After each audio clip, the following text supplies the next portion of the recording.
Hello, everybody. Welcome. It's a Wednesday evening at 7 p.m. on the East Coast, 4 p.m. on the West Coast. It's really good to be with you tonight. We've got a really interesting show. We're going to talk about Facebook in a very serious way. We all regard it as a bit of an ordinary thing that just enters our lives, and we use it on a regular basis if you're still on it. But really, it's much more than that. It's a national security threat. It's threatened democracy. It's now threatening your kids. It's become really quite serious. And we want to underline exactly what those threats are and talk about the new whistleblower, which came out this week. And she, in devastating testimony, recounted exactly how Facebook has been ignoring all this research. That's coming up today with two great guests, Dr. Emma Bryant and Dr. Dave Troy. Will be Dr. Dave Troy. I can't believe I don't know if you are a doctor. You might be. You should be a doctor, David. We'll get to you in just a second, and I apologize for all this bumpy start. It just happens occasionally. Hi, Heidi. How are you? You know what? Maybe a bumpy start, but buckle in because it's going to be a great show. Ah, We got nice, some nice. Well done. incredible guests.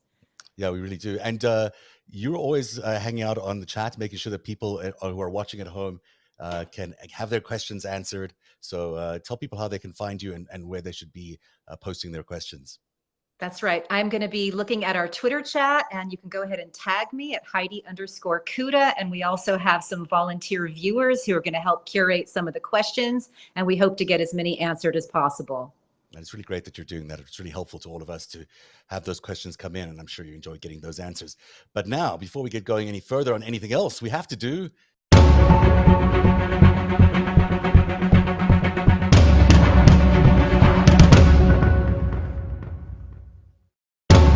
Today, and Heidi, you get the first story. Today was quite a day, a lot of heavy news. And of course, Mitch blinks. So many of the senators have had fun saying he folded, he caved. But the bottom line is that the Congress essentially has until December to work out our plan on health care and child care and climate change. And, one thing we know about Mitch McConnell is he'll do what's right for Mitch McConnell. So I think that's what we saw today. And to be clear, he sort of blinked on the debt ceiling. That's the one thing he was sort of playing around with and threatening all sorts of doom and gloom. Somehow, I think Biden spoke some sense into him. But I did like those tweets, especially from Sheldon Whitehouse. He always has a great way of turning a phrase. The other big news of today came from the January 6th committee, which is investigating the events of January 6th, the insurrection, the attempted coup, call it what you will. They can't find at least one of the people that they're searching for, Dan Scavino, to give him the subpoena. So that's the dude on the very left there, as you're watching the screen. So it'll be interesting to see what happens. Clearly, none of these people are going to be availing themselves for an interview or testimony next week when they're supposed to show up.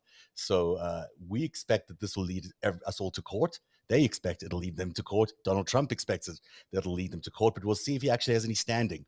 Because at the end of the day, the White House and the current president can determine whether there's any executive privilege and whether these guys need to testify or not.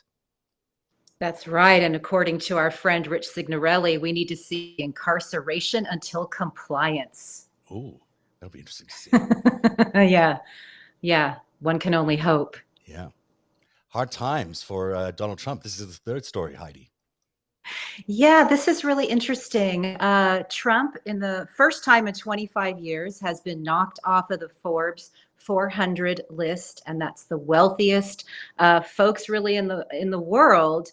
And we did the math, and it looks like he was short about $400 million, which by my calculations is about what he owes Deutsche Bank. So.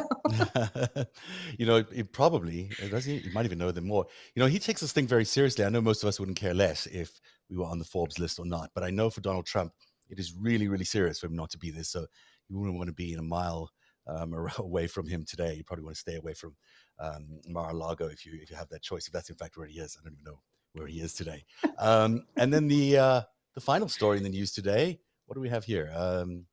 I don't even know. Yeah, this is a real drag. Oh, it's a really big story. Yeah. Yeah. Princess Haya, this is a story out of Dubai, and she describes her life as being hunted and haunted because her ex-husband was using spyware to hack her phone. And it's one thing to we're kind of used to seeing this with political opponents, and it's a whole other thing to be using as revenge with an X. So it's really quite something.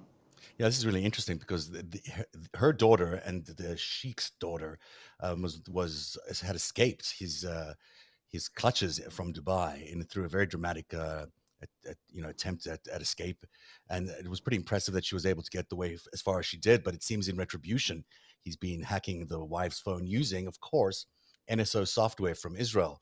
Not, I'm sure, what they planned the software to be used for, but another example of this Israeli hacking software, this malware being used in ways that it shouldn't. So watch that story. That court case continues in London. So all that is coming up next. Sorry, that's all the news we have for you today. But coming up next, we have our Facebook conversation. We're going to talk to Dr. Emma Bryan and Dave Troy about Facebook. What can we do about the malware that has become our social network? We'll be right back after this. Hi, friends. Thank you for watching Narrative, and today's show is brought to you by Policy Genius. There's no better time to apply for life insurance. It's not just the temperatures falling. Life insurance rates can go up with each year you delay buying. With Policy Genius, you can compare quotes from over a dozen top insurers all in one place. You can save 50% or more on life insurance by comparing those quotes at Policy Genius. That translates to about $1,300 or more on life insurance by using Policy Geniuses to compare policies. Policy Genius licensed experts work for you, not insurance companies, so you can trust them to guide you through every step of the insurance buying process. Thousands of 5-star reviews on Trustpilot and Google attest to Policy Genius's excellent service. You can get covered in as little as a week thanks to their award-winning policy that does away with medical exams in favor of a simple phone call. This exclusive policy was recently rated #1 by Forbes, higher than any options from Ladder, Ethos, and Bestow. Just head to policygenius.com and in minutes work out how much life insurance coverage you need and compare personalized quotes to find your best price. Policy Genius will handle the paperwork and scheduling for free. They never sell your information to other companies or add on extra fees. Head to policygenius.com to get started right now. Policy Genius. When it comes to insurance, it's nice to get it right. Hi. And it's good to be back with you guys on Narrative Live. Look who's here. I almost promoted you, Dave Troy, to a doctor, or at least awarded you a doctorate. So congratulations. You get the first narrative doctorate that we've ever handed out. It's nice to have you back on the show, Dave. And also Glad to be here. Who's a researcher and a disinformation expert, a professor of all these good things that are very necessary in our lives these days. Welcome to the show, Emma. It's nice to have you on. Thank you. So the big topic tonight, we spoke a lot last night about Peter Thiel and about his influence over Mark Zuckerberg, and he's sort of, able to not only influence him as a major investor of Facebook, but also, on the other hand, also being a contributor to a lot of the disinformation that we have out there in our world. So he was holding both sides of that scale. And then, of course, all of this happened just as a whistleblower came out in 60 Minutes and then again in front of a committee and in front of the Senate yesterday. And it was pretty damning testimony. This time it revolved around Facebook's willfully ignoring research that shows that their own products, Instagram, Facebook, and their other products are causing harm, especially to young women or teenagers. It's striking because we've never really had this kind of research from inside Facebook. We certainly know that it can be very harmful, but to know that Facebook has had this research all along and not shared it with the public and not done anything about it, goes back to the bigger concern around Facebook, which is, what the hell are they doing over there? Because it seems to me that you've got something that is not only a threat to your kids, a threat to your home, but also a threat to national security and elections, if not more. So we're going to talk a little bit about all of that, but let's start first, Dr. Bryant. Why don't you tell us a little bit about your reaction to the whistleblower yesterday, and we'll pick up from there. Wow. Yeah, I mean, it was mind-blowing to watch, but also just incredibly frustrating because, as part of my research, I was deeply involved in exposing Cambridge Analytica in 2018. And, we had great ambitions to try and ensure that there would be, profound policy outcomes from, the debate that unfolded, the revelations that, were so shocking at the time. And this just, it was really depressing to watch. It made I mean, I already believe, that Facebook was never going to be reformed. Right. But at this point, I think this really just reinforced the message that actually this is beyond just a failing social network. This is actually a weapon that has been created. These are positive decisions to ignore data they have. So they are choosing to do these things because it's profitable. And that is the most important takeaway here. The harms are deliberate. And, they are lying to us about it. Well, I'm sorry, but that's making them a lethal weapon. And, if you look at the, very clear statements in the evidence that was presented by the whistleblower and the figures, of how little they have done. And if it was a foreign country that was attacking us with that degree of efficacy, we would, be reacting in a very different way. And I think that we need to take it that seriously. Okay. I think that is a really important takeaway that, this is a system that is being weaponized. And you look at the people within the company, many of them very well-meaning. Well, bureaucracies, we learned from the Holocaust how bureaucracy and modernity can be weaponized with actions of sometimes well-meaning people just doing their job. And that seems to be what's happening is, people are just doing their job and the logic of the system produces these results. Well, that's not something you can tweak and just, change and it'll all be fine. Yeah. This is like the mafia, and we're, what the whistleblower is proposing is that, we ask them to maybe change a few things. Well, if the mafia just, decides to not do crime anymore when that's their entire business model, this is an unrealistic picture, They that we're certainly trying haven't to shown us that before. They haven't shown us their willingness to change before. Dave, I'm so struck by Senator Blumenthal's comment at the beginning of the hearings yesterday about it being really a lot like big tobacco. And he started equating big tech with big tobacco. The similarities are quite striking. Yeah, I think that narrative has been building for a little while. And, the idea, one thing I think that was very effective about Ms. Haugen's testimony was that she framed this in terms of societal harm versus profit. And that was really the principal lens through which she was trying to explain this. And I think that a lot of, us in the, sort of disinformation and research fields have been looking at this from the standpoint of, misinformation and truth and, falsehoods and that sort of thing, and that kind of thing can be harmful. And I think that's all valid. But in terms of an argument that can get through to Congress in a way that's effective, I think she landed on something that worked really well. And I also think that she was very wise in the way that she, took advice to seek a formal SEC whistleblower complaint, because that gave her a framework to work within that was extremely clear-headed and, not rooted in necessarily, any kind of political landscape or anything else. She was simply just saying, look, there's these opportunities that the company has had to choose, safety and societal well-being over profit, and they have consistently chosen profit. And I think that's bad. So I share Emma's frustration in that, so many of us have been kind of, waving all kinds of flags about the harms that have been coming out of Facebook for years. But, I will also admit to being a pragmatist, and the fact that, she came up with a line of argument that seems to have resonated, I think is good. And I think that this big tobacco line of reasoning that, you heard Senator Blumenthal talk about, as well as people on CNN, I think it was Brian Stelter that said to Nick Clegg, I feel like I'm talking to a tobacco executive. we're tapping into Americans' memory of what 60 Minutes was like in the 1980s, talking about Jeffrey Wiegand and, you know, nicotine and all this.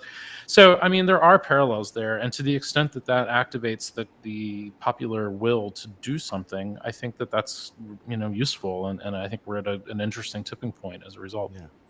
You know, it's so interesting because you mentioned the value, the values of the leadership there, or the people who work at Facebook, maybe having, you know, decent intentions or good intentions.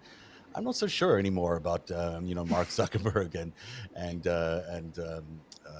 I forget Sheryl Sandberg. Sheryl Sandberg, sorry, been that kind of day. You know, I'm not sure when I look at those two that they were actually seeing, you know, well-motivated people. I am now beginning to suspect that they really are the worst of humanity, that they really might be just after the bottom line, obsessed with engagement. Every action they've done has been so cynical. It doesn't look like they're protecting democracy or you know, national security in any way whatsoever. It just seems like they are just interested in money, and that's it. Yes, I'd completely agree. I think the whistleblower is far too generous to Mark, but it, you know, I think lower down in the company was what I was referring to, about like the workers who were clearly angry but still doing their jobs, and you know, like those people are part of the system, and it's producing what it does because of the logic of the decisions that, you know, Sheryl and Mark have made. Yeah. So, you know, you're right. It's the leadership. It's, you know, a major issue. But I don't think taking them out of the company's leadership would change the system that has been created. You know, essentially, it's a model that I don't think can be reformed. Right. You're absolutely right. I think it's just so much about engagement, and in fact, their share price is so tied to that engagement figure continuing to climb, even at these abnormal rates, that it seems very hard to break away from that. You know, look at the. Sorry, go ahead. Go ahead. No, please. No, I was just going to say that I wanted to maybe add to the point about, you know, maybe Zuckerberg's psychology, and that I've heard some people that work in the field of psychology describe, you know, some people that, you know, get into the you know, founding of tech companies. Sometimes what they're trying to kind of do is to shape the world in a way so that the world makes more sense to them. And, you know, if you're maybe Mark Zuckerberg, and maybe you're a little bit on the so-called spectrum as you know, many of us are, and, you know, you're trying to make the world be friendlier to your worldview, you're going to create these systems that shape the world in a certain way. And he's got the capacity to do that. And I think that, you know, to Emma's point, this thing has been designed to kind of function in a certain way. And I'm not sure that at this point, now that that design is enshrined, how easy it would be to change that. So I you know, and I think you can kind of understand that he might not understand that this is what he's done. But in fact, I think this is what he's done.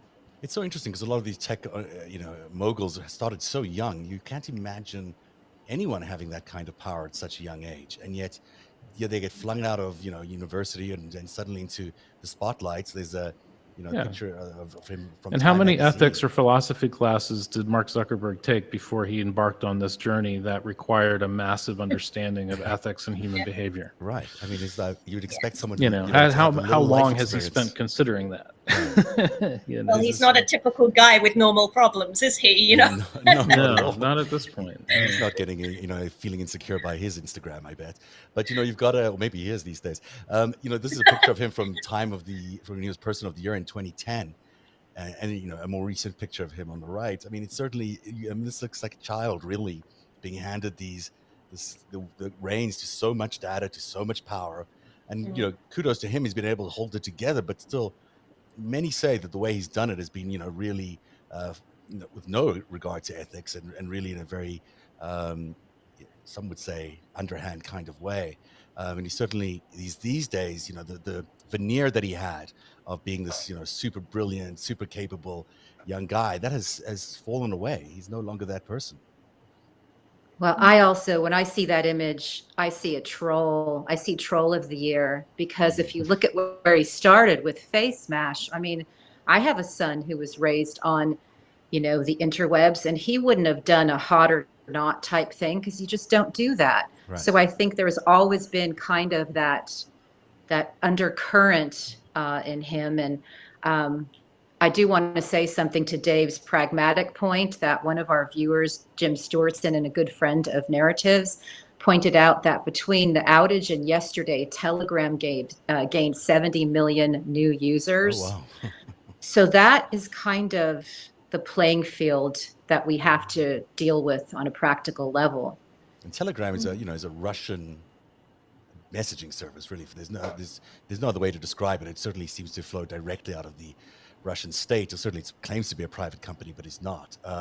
So you might, as you look at who might be responsible for the outage, let's talk a little bit about that. Who is responsible for that outage yesterday? What was the reasoning that they gave? Certainly was that there was some sort of internal issue that happened, but a lot of people suspect it was a hack. I don't know that there's any point on speculating beyond this, honestly, because the problem is that, the reason you say that is because we can't trust a single thing that comes out of the company now. Right. It probably was the truth. Usually the simple. Yeah, you'll never know. It's usually the truth. Yeah.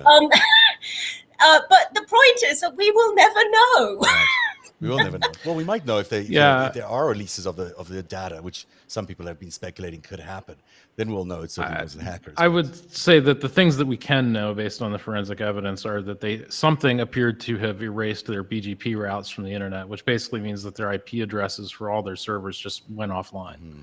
The other thing that happened was that their DNS servers, which are their domain name servers that convert names like Facebook.com and WhatsApp.com into IP addresses, also went offline because the BGP routes went offline. That's about all we know for sure, is that happened. But why that happened and who caused it, we don't know. It's interesting that workers arriving at Facebook offices yesterday couldn't get access to the offices. They couldn't use their own internal messaging service that they've built for themselves because, their mission is about world domination. And yet they've dominated so much of their own work environment and their own workspace that they got themselves taken out of commission. A lot of that was just really bad network design, and much of that could have been fixed with just a little bit of common sense network review. Yeah. And the fact that they didn't catch it just speaks to their massive hubris. When you look at Facebook's entire world, I mean, you look at the Messenger service, you look at Instagram, you look at WhatsApp, you look at Oculus, this is more than just one social network. I mean, they control a massive amount of our ability to talk to each other these days, and a massive amount of data. It's not quite a monopoly, but it's about as close to a monopoly as you could get. How significant is the amount of data and control that they have over messaging, Dr. Bryant? Well, it's huge. And my students I talk to about Facebook, and a lot of them, they're younger, and they say to me, well, I don't know, I don't really use Facebook so much because it's older cohorts who use it. But then you ask them, oh, but do you use Instagram? Do you use WhatsApp? And of course they do. And then you educate them about the data sharing, and then the fact that, these apps, are tracking them across the internet and things like this, and then they start to understand, the absolute, monopoly over our lives that these companies have. And it's not just Facebook. We need to start thinking a lot more about, Google, Amazon. We are under constant surveillance, and this is, just not acceptable. We absolutely need, as the whistleblower said, proper privacy legislation. And I did feel like finally Congress yesterday were taking this seriously, but we have gone here before. So I think, we need to keep up the pressure. It absolutely is just disgusting that these companies have a monopoly, and, saying that, tackling the monopoly won't actually solve the issues is a little misleading, because, okay, it's not going to solve the problem of, data, the amplification of hate and so on, but it actually will, solve an awful lot of issues when it comes to, like the way that, the Facebook business model has completely and totally corrupted our digital infrastructure. We absolutely can't have the reproduction of this kind of endless expansion of these companies. So we need to take this seriously. And it's not good enough to say, that's not the solution. That might be part of the solution, and we really need to look at that seriously. Can we discuss a little bit about how deeply involved they are in all our data? Can you, Dave, maybe describe what really happens when a Facebook app is installed on your phone? How much data they really are able to harvest from you? Well, I mean, I think the first thing is we don't really know because they don't really disclose what's really going on most of the time. So, we can only kind of infer. But, I would say that the most powerful capabilities that they have are really the network connections that emerge from each individual person's profile.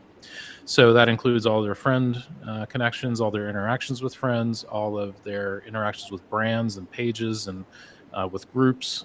So they actually have an incredible amount of detailed information about how our society functions as a whole. And so, I think it speaks to the incredibly low expectations that we have, out of our companies, in this sort of, I refrain from saying capitalistic system because I'm actually a believer in capitalism, but I also think we need to put guardrails on things. Where, we just have such low expectations when in fact, we could be asking Facebook to help make society better. And all we're asking them to do is to try to minimize harm right now.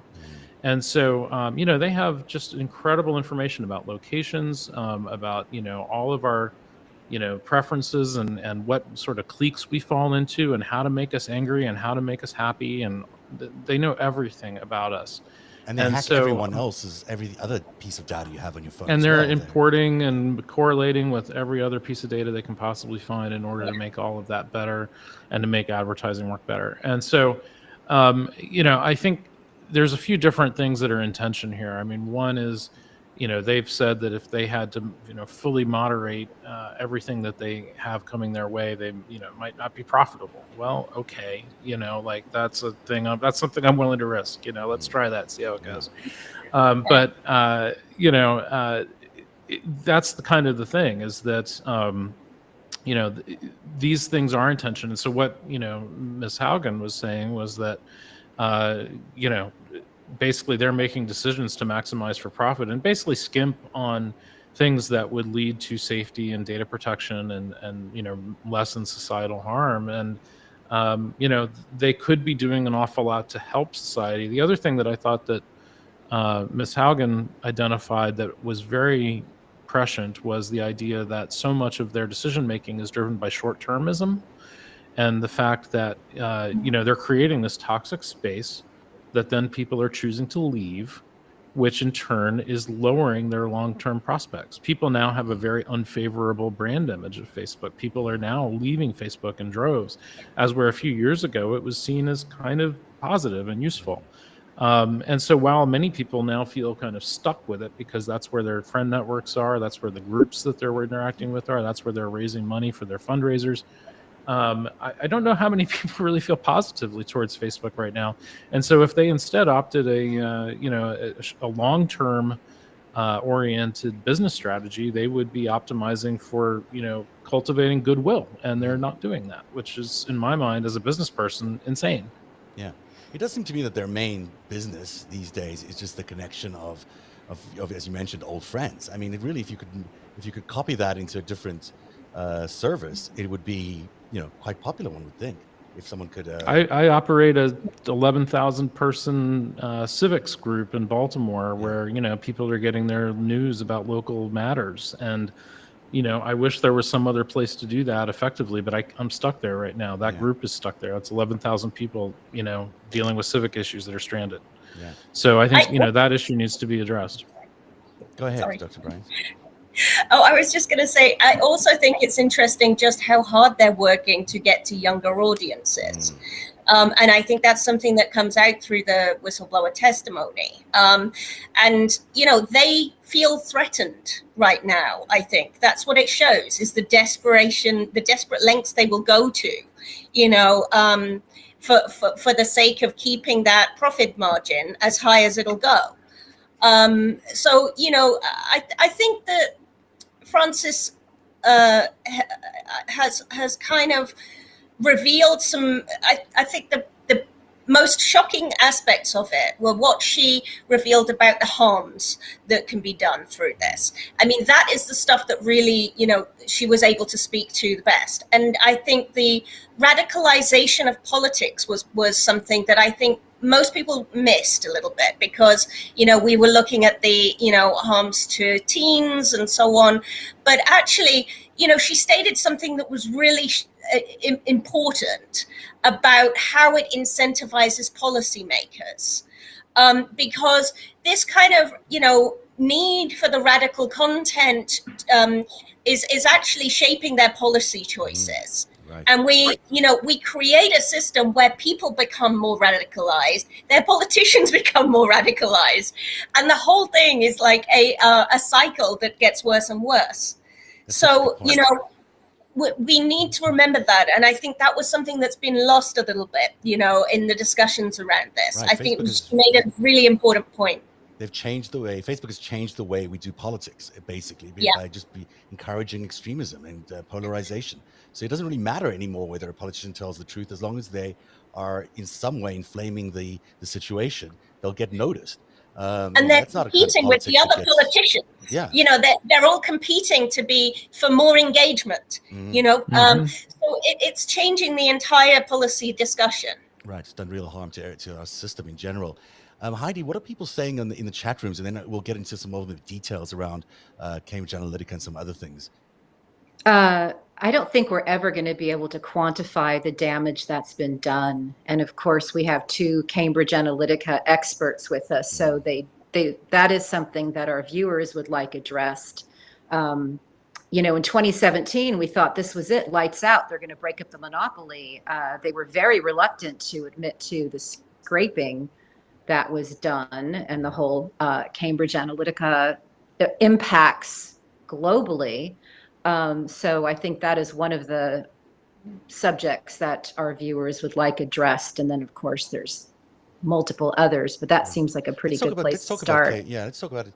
You know, it was way back in, what was it, 99? I don't even remember when the original research was done by Alexandra Kogan about these quizzes and about how well, you'll tell me the year. I'm sure it'll be much more accurate than my recollection. But they did these quizzes, right, that were able to psychographically analyze users. And we all took part of them. We all said we wanted to be more like whomever in Sex and the City, or we thought we were, or the quiz told us we were more like whichever character in the Sex and the City. But, you know, it turns out that was all used for very different reasons. Tell us a little bit, Emma, what that was all about and what happened with all of that. So essentially, they were, you know, mapping Facebook data from people's profiles onto personality tests that, you know, with a method that had kind of been, the data collection had been done by a professor, Alexander Kogan at University of Cambridge. And, you know, the data was being repurposed without people's knowledge from Facebook profiles that they had gathered, but also the friends of friends. And that is the, you know, important aspect, because it scaled in a way that, you know, was really quite deceptive, you know, without people's consent. And this was all being done because Cambridge Analytica, with, you know, the Mercer's funding, was breaking into the American market. And if you want to, you know, run a campaign in the United States, you need social media data. At the time, it was quite common to use social media data, and had been for some years, but it had recently become more controlled. Now, you know, obviously, a lot of other companies had access to, you know, large amounts of data, but this British company wanted to compete. So, you know, the issue as well is, you know, how much did Facebook know about the data collection that was going on? And, you know, the data wasn't just used without consent. It was also used extremely unethically in these campaigns, so Cambridge Analytica were doing things like, targeting fear-driven messaging to neurotics, which I've talked a lot about, and the potential, for, driving fear among people that are, already very highly anxious through using conspiracy theories, which have been so prevalent in recent campaigns, is something that we have absolutely no data on. There are a lot of people who say Cambridge Analytica, well, it didn't really work or whatever. Well, their internal data shows that did work. It was, creating higher levels of engagement. So I think it's really important to, learn lessons from this on what we do about companies like Cambridge Analytica. And they also need regulation. It does seem to me that they've actually, without Facebook, we would not have had QAnon in all likelihood. We would not have probably had Stop the Steal when you look at the amount of engagement around Stop the Steal on January the 6th. These are all major factors that have, been hugely problematic to our election system and democracy. And this is several years after Cambridge Analytica was using that data. So it doesn't seem to me that Facebook's actually done very much. And back then, even when they did first get confronted by the Cambridge Analytica claims, they went to incredible lengths to cover up for themselves. I mean, they really did lie about what they knew. And there's a court case doing the rounds right now that proves that they were, in fact, very, very negligent in confronting it and in telling their users whose data was being used and whose data had been compromised. And that still goes on till today. I mean, we're heading into another election season where Facebook is essentially saying, we're not really going to put up guardrails around any of this kind of conspiratorial content. And also they smeared Chris Wylie in the same way that they are smearing, Francis Hogan. I mean, this is just horrifying. They removed his account and they claimed he was the threat on the platform. Sorry, I'll hand over to Dave now. No, I mean, so I agree with everything you're saying there, and I would just kind of add that a lot of people, I think, misinterpreted and misunderstood the Facebook or the Cambridge Analytica intervention as being about trying to win an election, because up until that time we were kind of accustomed to political activity online being about gaining a specific electoral advantage. And if you look at what the arc of this has actually been, what they actually did was they kind of injected poison into the bloodstream of the American people. And what that has resulted in is societal breakdown and decay that has really left us with kind of a depleted social fabric that has in turn become more vulnerable to attack of different kinds. So this was never about how do you get Donald Trump to win in 2016 necessarily, although that's a nice get if you can get it. The real issue now is 5 years on, what kind of country have we been left with? What situation are we in now? And I think that the really important thing that Ms. Haugen brought up was the idea that there has been this societal harm that has occurred, and I think we all now have a sense of what those harms are.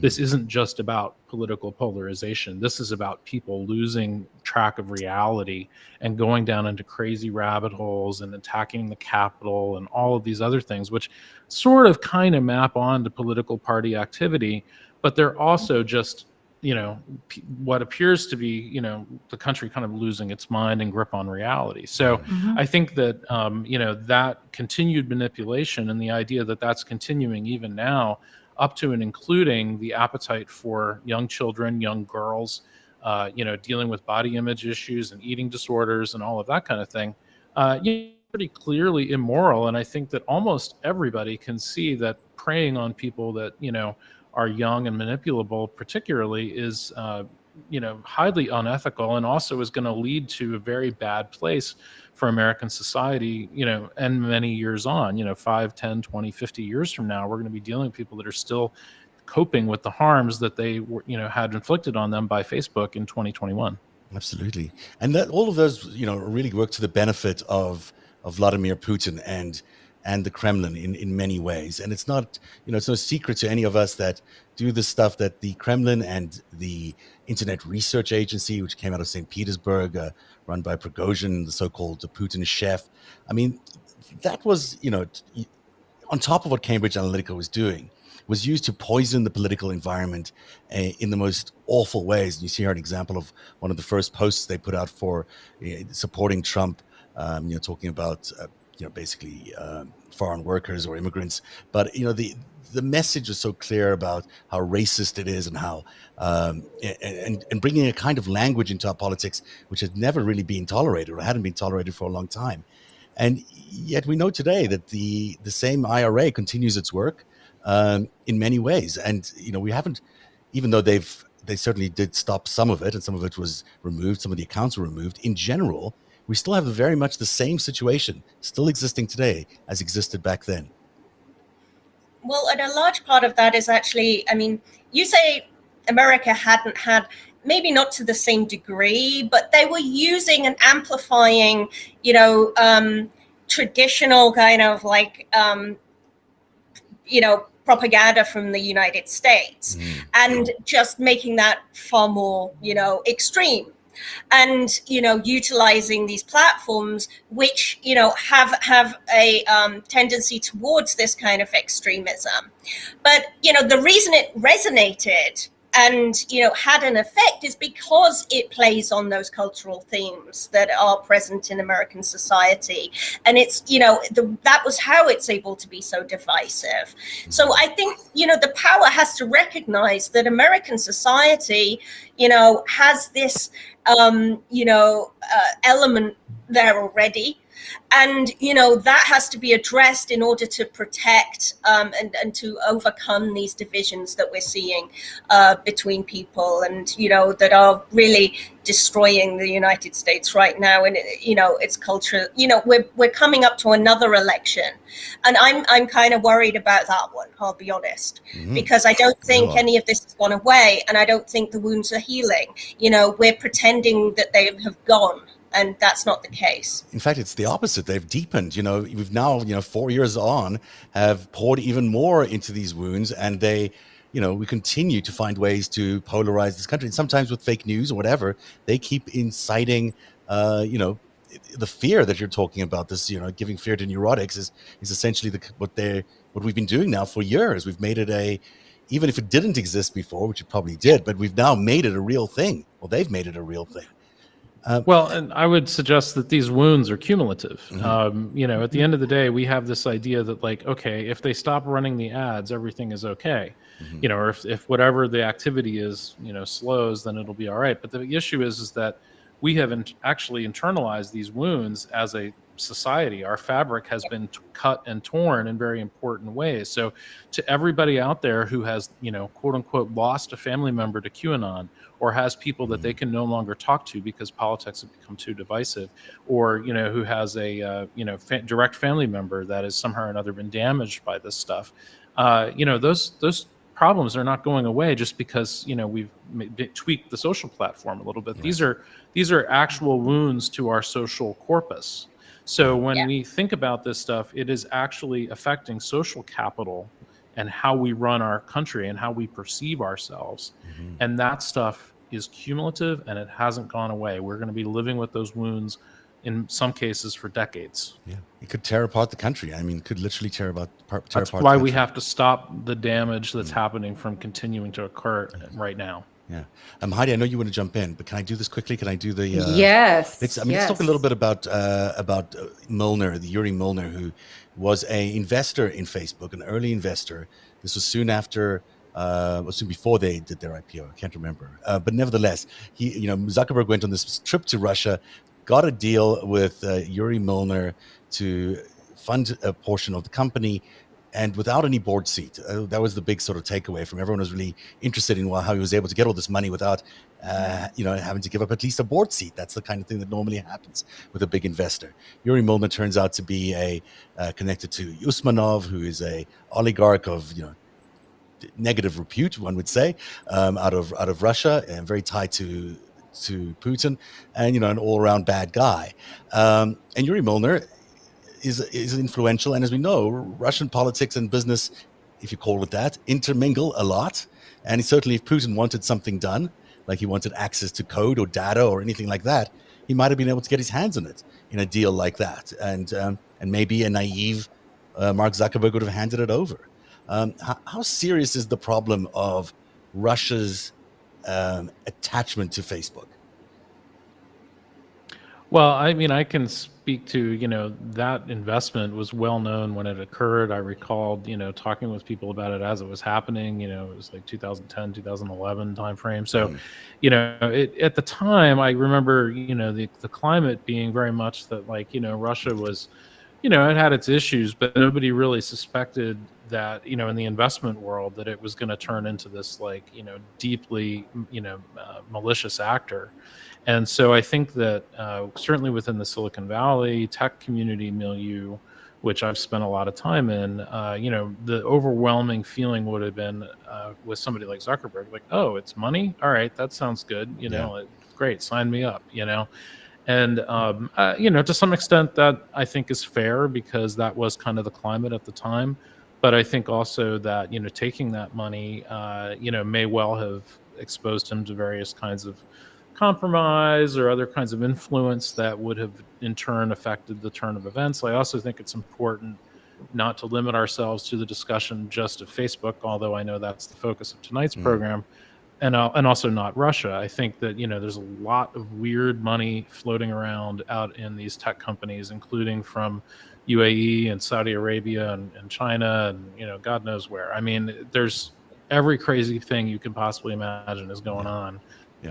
In terms of influence within these companies, and we have to do a much better job of tracking that, I think. And I think it's worth relating that point to also the, unequal treatment by Facebook of countries around the world. It seems like there seem to have been special deals and a lack of, attention on some parts of the world, where, the most shocking harms have been happening, and the fact that we are spending like most of this show as well talking about like the US and its American news program, but I think the problem is that we are not seeing the global nature of this company.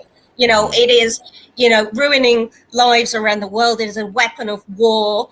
And how do we gain access to this? Like researchers around the world have been saying, can we get access to the data? Well, I think it'll be a while before we actually are able to do that.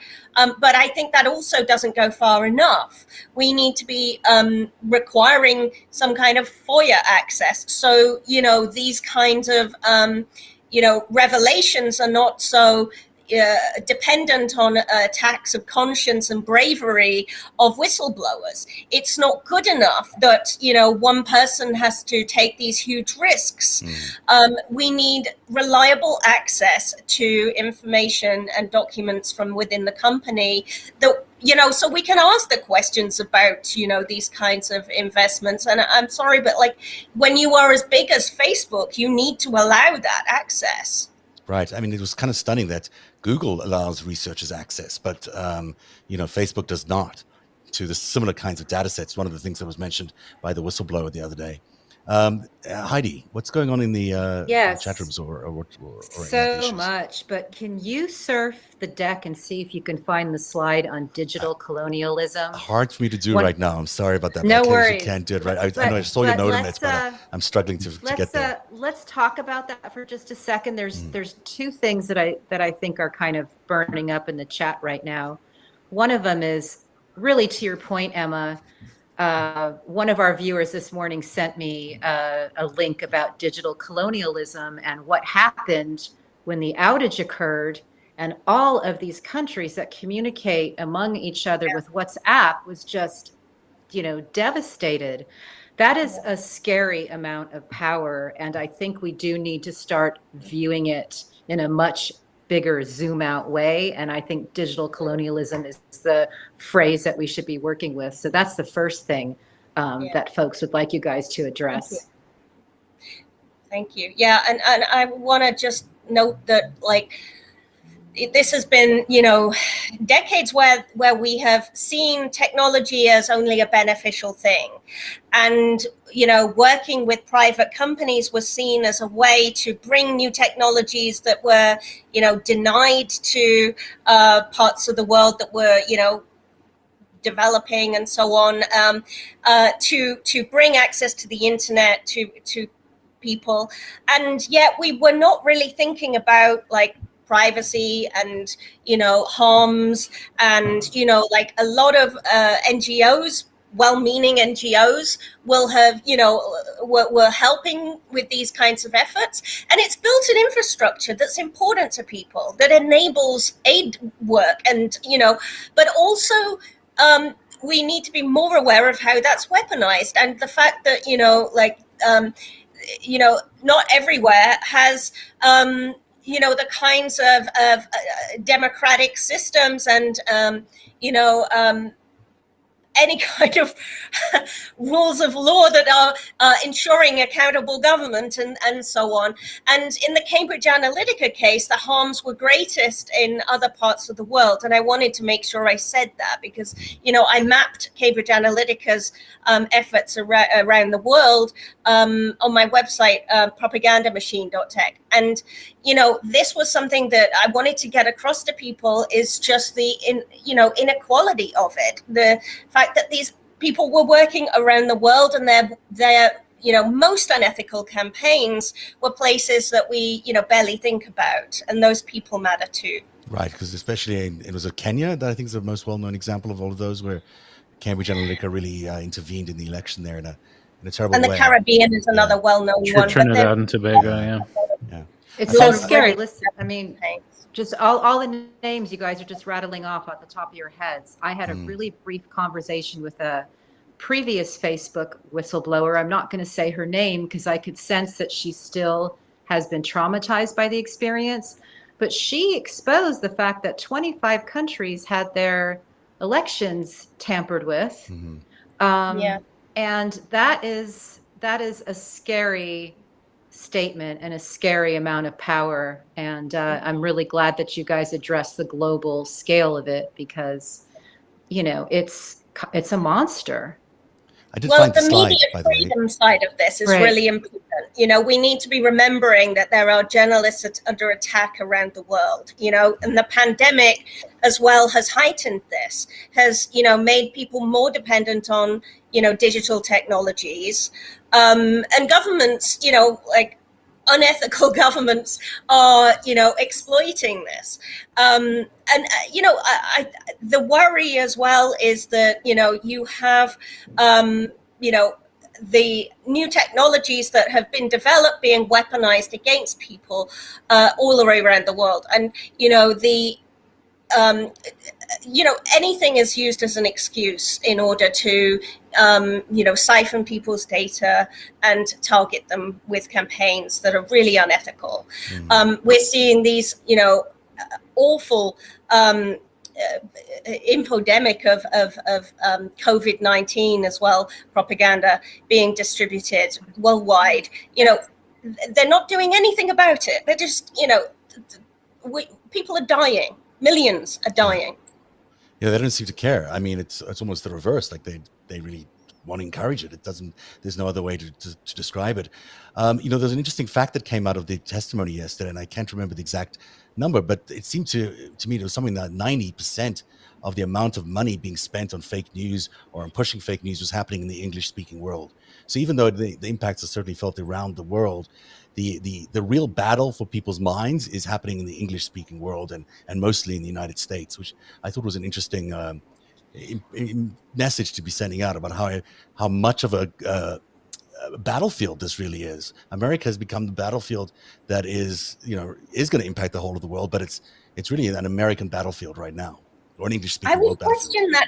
I would question that data. Me There's too. such information around the world. I would say that there's a lot of lobbying going on here, and the political debate around Facebook and so on is probably heightened here.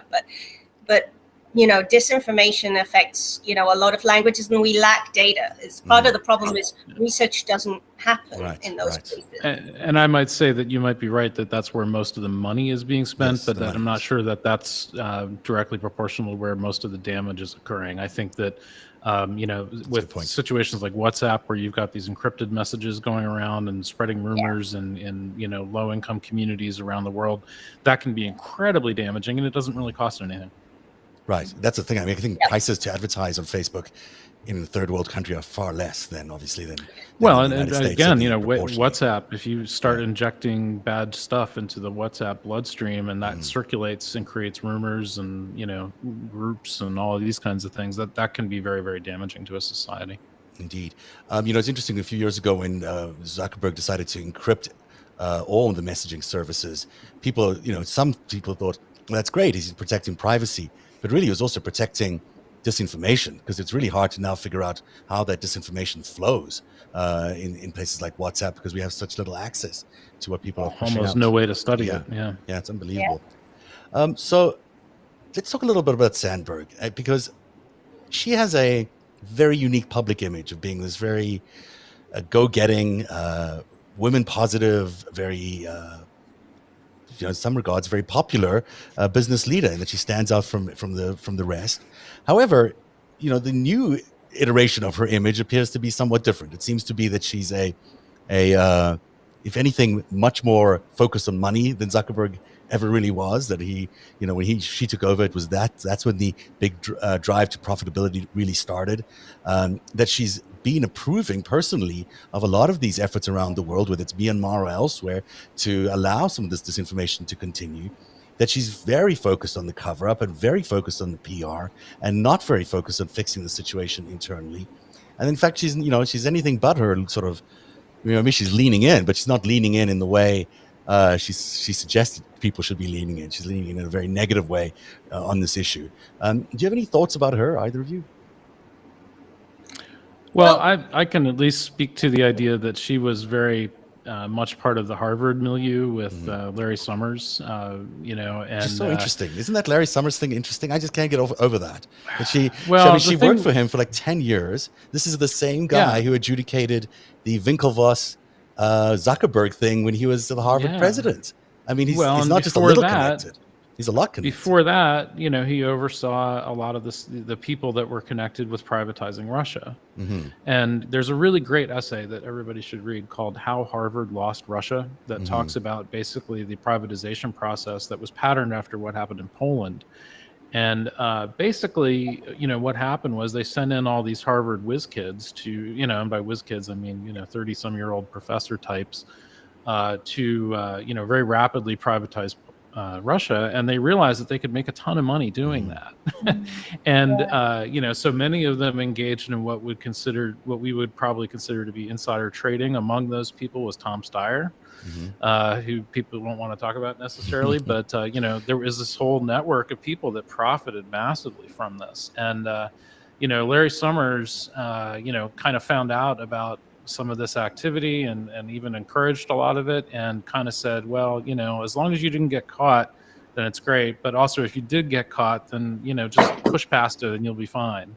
And, he has set the tone for Sandberg, for, the Winklevi, for Zuckerberg, that, there really aren't necessarily any consequences to bad actions or unethical actions if you have enough power to push past it.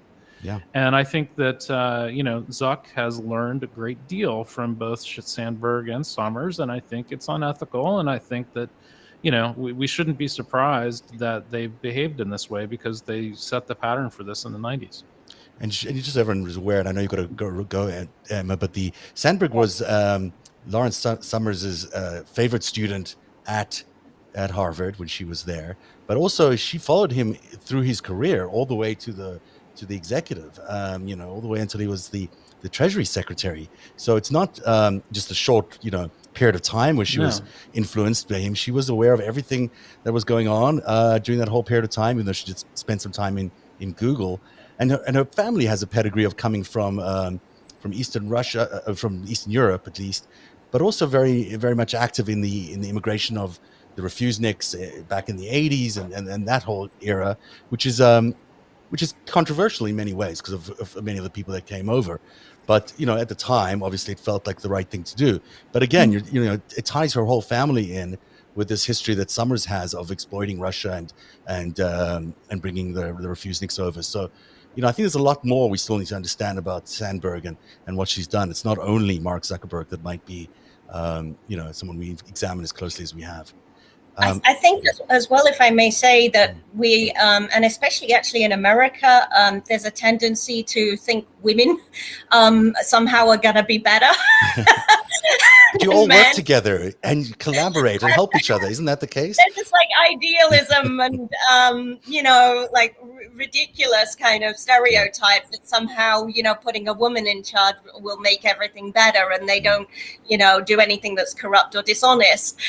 And I want to, just say that I think we see that, women in leadership as success role models, and this is the way that she has been, presented in liberal circles for a very long time. And, I think her usefulness in those circles has also been very powerful. And, we actually need to start, kind of complicating these notions a little bit, because I think it allows companies like Facebook to put somebody out there like that who, adds a positive face to an organization which, let's face it, has, weaponized its platform against teenage girls. Mm-hmm. Exactly. Good point. And she doesn't seem to be reacting at all to that part of it this week. In fact, none of the leadership, the real leadership, is reacting this week. Dr. Bryant, I know you've got to go, and I wanted to give you a chance to say anything you wanted to about the website that you have and anything else you want to promote. Well, thank you. We're in a difficult time, and, the COVID-19 propaganda that is circulating, the anti-vax movement is so damaging, so dangerous. And I wanted to just make a point that, we need to look at Facebook and how we can, address the problems on the platform, but actually, really, this is a far bigger problem. We are seeing, all of these companies, doing similar kinds of things. It's really very concerning, and I just want to underscore that, the change has to be systemic. We can't just, do any, final little tweaks. I think we absolutely have to have a revolution in tech to make it a public interest infrastructure. And that extends to companies like Cambridge Analytica and the wider influence industry, which is still unregulated. And this is something I've been calling for years now. So I want to underscore that, and just if anybody wants to have a look at my website, I'd be very grateful for, your visits. And you can follow me on Twitter, Emma L. Bryant. And the website is? My website is Emma-Bryant at, Emma-Bryant.co.uk. Okay. And thank you so much. This was a really great show, and I appreciate such great questions. And thank you for, building in so much about the global impact of Facebook, because I felt that was such an important point. Thank you. Really appreciate you coming on. Thank you so much, and have a good night. And Dave, we're going to steal you for another couple of minutes so we can just wrap up with you. But thank you so much, Dr. Emma Bryant, a professor of disinformation. Thank you so much for being here tonight. Okay, have a good night. Bye. I have a full confession to make. I actually follow Emma's dog. Emma's got a dog. Oh, Tozy. Yeah, I think her name is Emma. Tozy, Emma has a dog, Maybe so it's I just adore her because she's amazing. But her dog's great too. On Twitter? Yeah, there's a Twitter account for Emma's dog. How great is that? One thing I wanted to say, just because it's burning up again online, is that people are talking about trauma. They're just talking about the trauma that we are going through as a country, and the trauma that people are experiencing globally, and the role that Facebook laissez-faire approach to anything goes has been playing in that. And I wonder if, that's something you guys want to address, because that is something that there's a very, very vibrant chat about that on our Twitter feed. Mhm. Well, I can speak to that a little bit. I mean, one of the things that I've been working on from a research perspective, and this is kind of a work in progress that I'm getting ready to start to think about publishing, and I've been sharing it with people like Emma and other, researchers and practitioners, is the idea that, all of this interaction with these social networks has been kind of herding us into these kind of cultish spaces where, people are taking on, increasingly radical beliefs. They're, not being necessarily exposed to people that, think differently from them very much. And so it makes it possible to do what is in cult studies is called dispensing with existence of the other, where you can basically say, I don't care what you think. I don't ever want to care what you think. I'm never going to listen to you. I never want to be around people like you, whatever. And so that kind of reactivity also creates a lot of opportunity for trauma, because, once you get into that kind of headspace, you are rejecting relationships. You are losing people in your life. You are starting to become more hardened against others. And, you're also with something like Facebook, where you open it up and you kind of never know what you're going to get. It's like a box of toxic chocolates. It might be something fun and interesting and lighthearted, or it might be something that really irritates you and that you ruminate over and you think about for a long time. And I think that people are becoming, kind of both, I guess, inured to that kind of experience of, kind of just being willing to put up with that in exchange for the good things. But they're also storing up this kind of like cumulative experience of having all these nasty, toxic things that they just have to deal with all the time. And it gets old, I think people just get to a point where they're just not willing to kind of go through that anymore. So I think there is a lot of stored up trauma that comes with some of this interaction. And, we do get some benefit out of it. That's kind of the thing that I frequently come back to, is that it is useful, but it's kind of like a tool. You have to be able to use it in a way where it benefits you and it's not harming you. And figuring out how to do that is kind of a full-time job. And that's kind of what a lot of us are engaged with, is like, okay, how do we benefit from these things, but not have it eat away at us and harm us? So it's incredibly dark and, unfortunate bargain to kind of to be in that position, but that's kind of where we find ourselves. It occurs to me that the first rule of trauma is to avoid the source of the trauma. And yet it's pervasive in our society. It's pervasive on social media. It's pervasive on television because of OAN and Fox and in our newspapers and in these echo chambers that we all live in. And it does feel to me like society and as a government, we need to actually legislate some of this away. I mean, if we know that something is very harmful to our people, and we know that it's coming into our country and harming our people, whether it's through cable systems or social networks, whatever it might be, it's incumbent on our government to regulate that, or at least stop it, or try stop it. And or the alternative, stop it or try regulate it. But we're not seeing that. And no one loves the First Amendment any more than I do. It allows me to do this every night. But on the other hand, there are limits to what we should be allowing to enter into our ecosystem, into our zeitgeist. It strikes me that disinformation about things like COVID, whoever's carrying that information shouldn't be allowed to do what they're doing. It's plainly killing people. And as a government and as a society, we owe it to our people to protect them against it.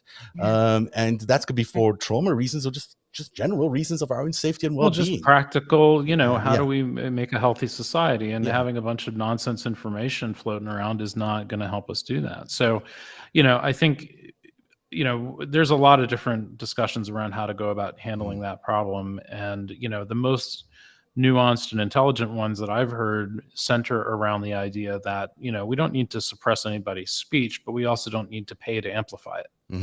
And, to the extent that somebody has a unconventional, wrong, malicious point of view, they can pay to put those views onto the internet, and nobody else has to be responsible for helping them amplify that. That's kind of the bottom line. So I think, that's kind of what these social platforms find themselves in the business of doing, is not only do they help people publish views, they also serve a role in helping to amplify them. And I think declining to help amplify is a reasonable place to draw the line. idea. But again, Mhm. I mean, there's a lot of discussion that we have to have about this, but I think that we're starting to have more nuanced intelligence discussions about this now in earnest, because it isn't just about, censorship and Section 230 and all of the kind of mechanics that we've been kind of, talking about until now. Now we're talking about, okay, we actually have a sense of the harm that's being committed. We have some sense of how that's happening. And I would suggest, this is the area that I'm working on a lot right now, is this idea of social capital, and the idea that disinformation harms our bonds between American citizens. Mhm. And it's kind of like trying to understand gravity, but without understanding how gravity really works. You kind of Yeah. infer a lot of things around stuff moving around in the sky. Mhm. But until you have a general theory of gravity and understand that it is caused by mass and the relationships between objects, you can't talk about that in an intelligent way. So the missing element that we aren't talking about is these bonds between people, the social capital links that tie us together and create social fabric. And so what I'm trying to do is introduce that into the bloodstream and the vocabulary of how we talk about what disinformation does, because otherwise you can't quantify or talk about what the harm actually is.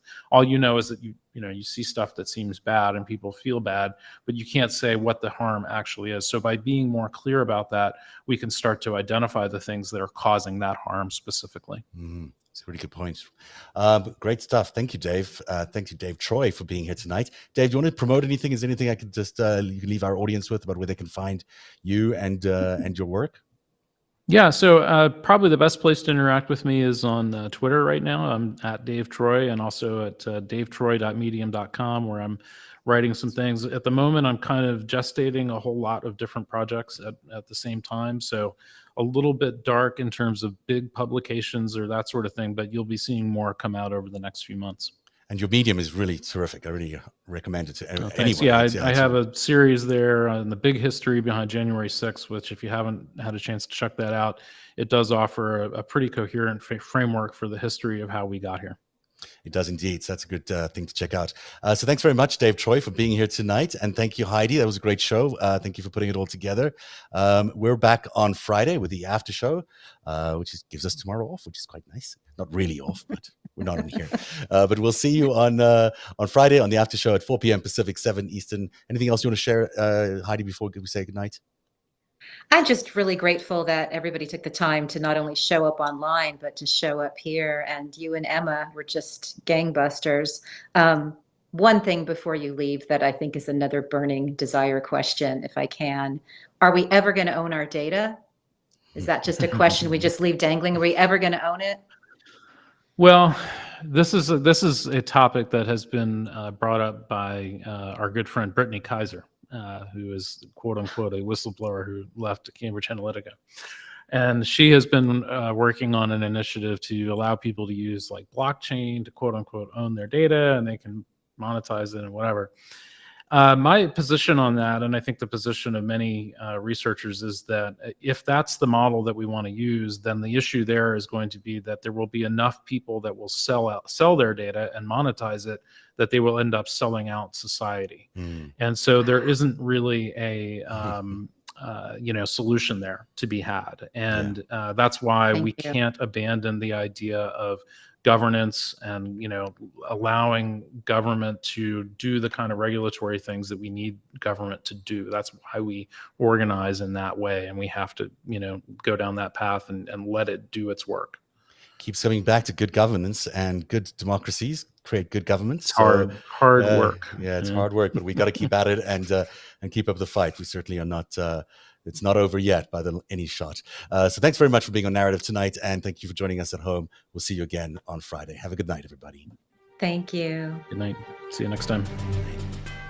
Narrative is made possible by viewers like you.